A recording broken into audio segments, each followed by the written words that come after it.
ముక్కోటి దేవతలలో శివుడు సనాతనుడు. శివుడు భోళాశంకరుడు. శివుడు భక్తవ శంకరుడు. శివుడు పంచభూతాలకు అధీనుడైన భూతనాథుడు. శివుడు భవరోగాలను నయం చేసే వైద్యనాథుడు. సమస్త చరాచర జగత్తుకు ఆయనే విశ్వనాథుడు. ఏదో మాట వరుసకు జన్మానికో శివరాత్రి అంటారు కానీ నిజానికి ఏటా మహాశివరాత్రి పర్వదినం వస్తూనే ఉంటుంది. లోకరక్షణ కోసం శివుడు గరళాన్ని దిగమింగి కంఠంలో దాచుకున్న రోజును మహాశివరాత్రిగా పాటించడం ఆనవాయితీగా వస్తుంది.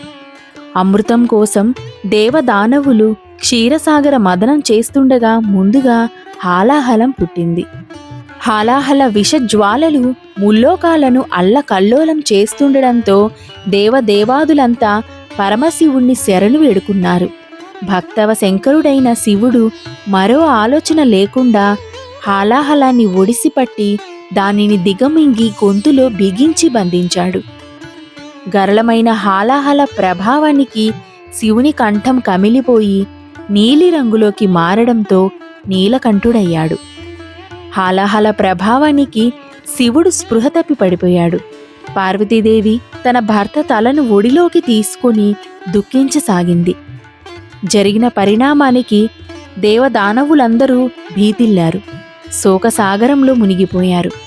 శివుడు తిరిగి మెలకువలోకి వచ్చేంత వరకు అందరూ జాగారం చేశారు.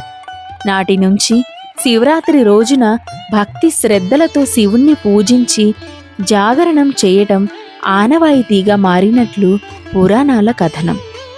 పురాణాలే కాదు, వాటికంటే పురాతనమైన వేదాల కంటే ముందు నుంచే భారత ఉపఖండంలో ప్రజలు శివారాధన చేసేవారు.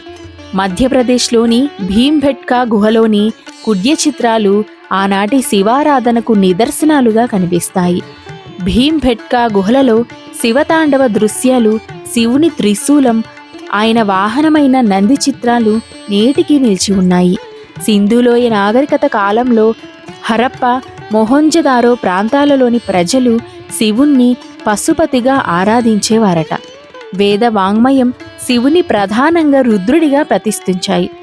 ఋగ్వేదంలో మొదటిసారిగా శివనామం కనిపిస్తుంది. రుద్రాంశ ప్రళయ భీభత్సాలకు దారితీసే ప్రకృతి వైపరీత్యాలకు కారణమైతే శివాంశ కాలానుకూలమైన మంచి వర్షాలకు కారణమవుతుందని వేద స్తోత్రాలు చెబుతున్నాయి. 12 జ్యోతిర్లింగ క్షేత్రాలు.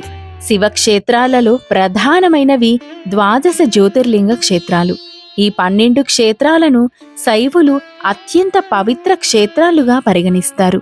గుజరాత్లోని సోమనాథ క్షేత్రం, జామ్నగర్లో నాగేశ్వర క్షేత్రం, ఆంధ్రప్రదేశ్లో శ్రీశైలంలోని మల్లికార్జున క్షేత్రం, మధ్యప్రదేశ్లో ఉజ్జయినిలోని మహాకాళేశ్వర క్షేత్రం, ఇండోర్ సమీపంలోని ఓంకారేశ్వర క్షేత్రం, ఉత్తరాఖండ్లో కేదారనాథ క్షేత్రం, మహారాష్ట్రలో పూణే సమీపంలోని భీమశంకర క్షేత్రం, నాసిక్ వద్ద త్రయంబకేశ్వర క్షేత్రం, ఎల్లోరా వద్ద గృష్ణేశ్వర క్షేత్రం, ఉత్తరప్రదేశ్లో వారణాసిలోని విశ్వేశ్వర క్షేత్రం, జార్ఖండ్లో దేవగఢ్ వద్ద వైద్యనాథ క్షేత్రం, తమిళనాడులో రామేశ్వరంలోని రామనాథ క్షేత్రం.